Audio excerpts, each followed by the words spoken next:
আসসালামু আলাইকুম। সবাই কেমন আছেন? আলহামদুলিল্লাহ, আমরা সবাই ভালো আছি। প্রতিদিনের মতো আজকে একটি নতুন ভিডিও শুরু করেছি। এখানে আমি মুরগি এই যে একটা মুরগি নিয়েছি। মুরগি রান্না করার জন্য মশলাটা আমি কষাই নিছি ভালো করে। আমি আজকে আর মুরগি রান্নাটা দেখালাম না, কয়েকবার তো দেখিয়েছিলাম যে আমি কীভাবে মুরগির মাংসটা রান্না করি। আমরা তো কম বেশি সবাই রান্না করতে পারি। আমি শুধু আমার রান্নাগুলো আপনাদের কাছে শেয়ার করি, তাই আজকে আর ডিটেলস দেখালাম না। এখানে মুরগির মাংসটা ভালো করে আমি কষিয়ে নিয়েছি। এখন ধুয়ে রাখা মুরগির মাংসটা দিয়ে দিব।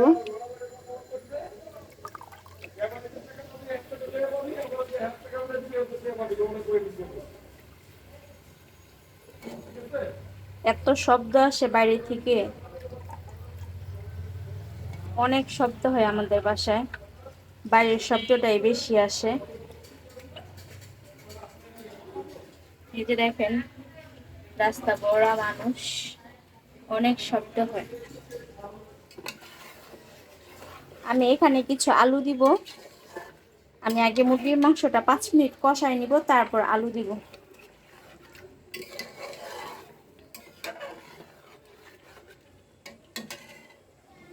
আর এখানে সকালবেলা বউয়া রান্না করছিলাম, ভর্তা দিয়ে খেয়েছি, ওইটা আর আমি দেখাই নেই।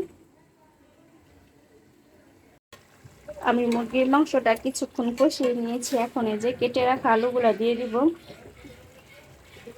আর এই যে মুরগিগুলো আসছে,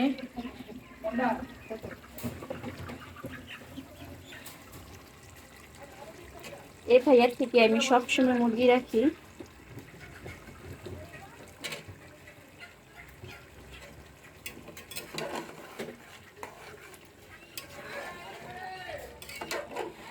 এই আলুটার সাথে মুরগির মাংসটা ভালো করে আমি কষাই নিব। আর বাইরের শব্দগুলো আপনারা ইগনোর করবেন, কিছু মনে করবেন না। আমার রাস্তার পাশে রান্নাঘরটা, তাই সব শব্দগুলো বাইরে ভিতরে আসে। আমার বাসায় কিন্তু এখন কেউ নেই, শুধু আমি একা। মেয়ে কলেজে গেছে, সাফওয়ান স্কুলে, আর আমার সাহেব তো অফিসে।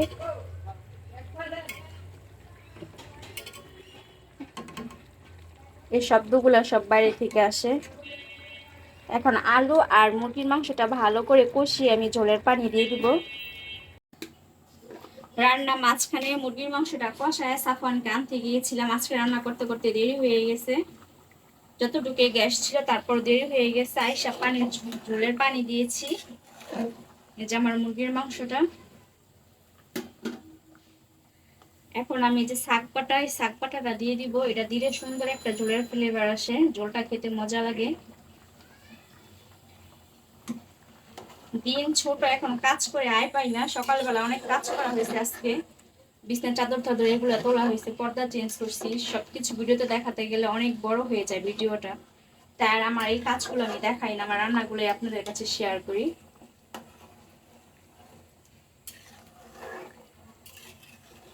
এখন ভাত বসাবো। এই মুরগির মাংস দিয়ে খেয়ে সাফান ঘুমাবে। ডাল, রাত্রে একটু ডাল করবো শুধু।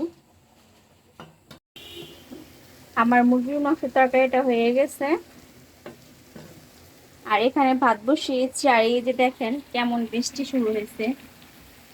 সাফানকে স্কুল থেকে নিয়ে আসার পর থেকে এই যে বৃষ্টি যে শুরু হয়েছে, এই যে দেখেন বৃষ্টির কি অবস্থা। অনেক জোরে বৃষ্টি নামছে, আর এই বৃষ্টির শব্দটা অনেক ভালো লাগে আমার কাছে। হঠাৎ করে বৃষ্টিটা আসছে।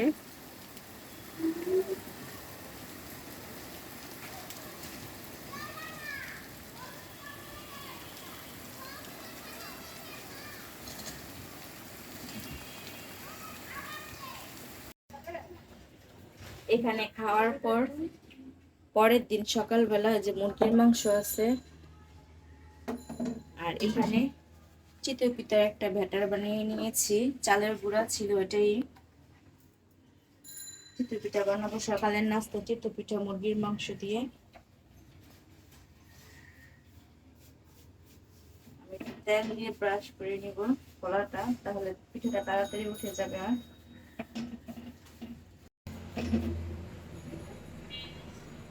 এখন চুলার আঁচটা একটু কমিয়ে নিই।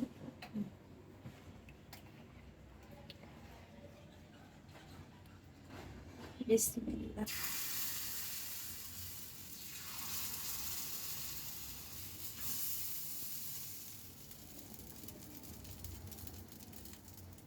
এই প্রথম আমি চালের গুঁড়া দিয়ে পিঠা বানানোর চেষ্টা করতেছি, দেখি হয় কেমন। আমি সবসময় চাল ব্লেন্ডারে গুঁড়া করে নিই বাসায়, ওই পিঠাটাও সুন্দর হয়। আমি 2বার এরকম নিয়েছিলাম আরো আগে, আমার পিঠাটা সুন্দর হয়নি, তাই আবার আজকে চেষ্টা করব, দেখবো চালের গুঁড়া দিয়ে কেমন হয়।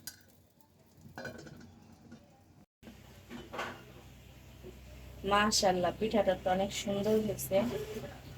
এই প্রথম আমি সফল হয়েছি চালের গুঁড়া দিয়ে পিঠা বানায়া।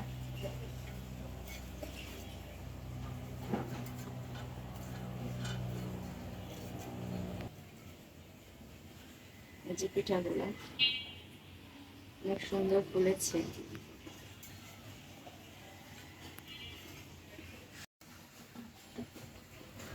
এই যে আমার তৃতীয় গেছে পিঠাগুলা।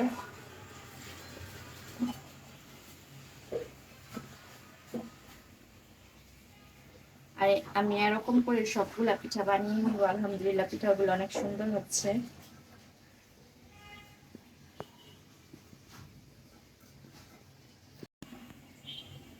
এই যে আমার পিঠা লাস্ট ব্যাচ, আমার সবগুলা পিঠা বানানো হয়ে গেছে। এখন নাস্তাটা দিয়ে দিব, মেয়ে খেয়ে আবার কলেজে যাবে। সাফান বুঝি সকাল 8টা বাজে চলে গেছে, সরি 8টা বাজে না, সাফান প্রতিদিন 7:30 বাজে বের হয়। আমি দিয়ে আসি ওকে, আইসা তারপর আমাদের নাস্তাটা আমি বানাই। এই যে আমার পিঠাগুলো সব হয়ে গেছে। এই যে এখানে মাংস দিয়ে চিতই পিঠা, সকালবেলার নাস্তা, মজাদার একটা খাবার। মেয়ে আগে খেয়ে নিবে, পরে আমি খাবো, আমার কিছু কাজ আছে।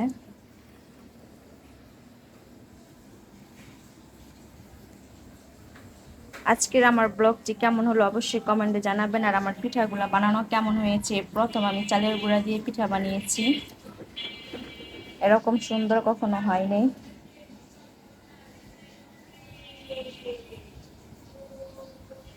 ঠিক আছে, তাহলে সবাই ভালো থাকবেন, আল্লাহ হাফেজ।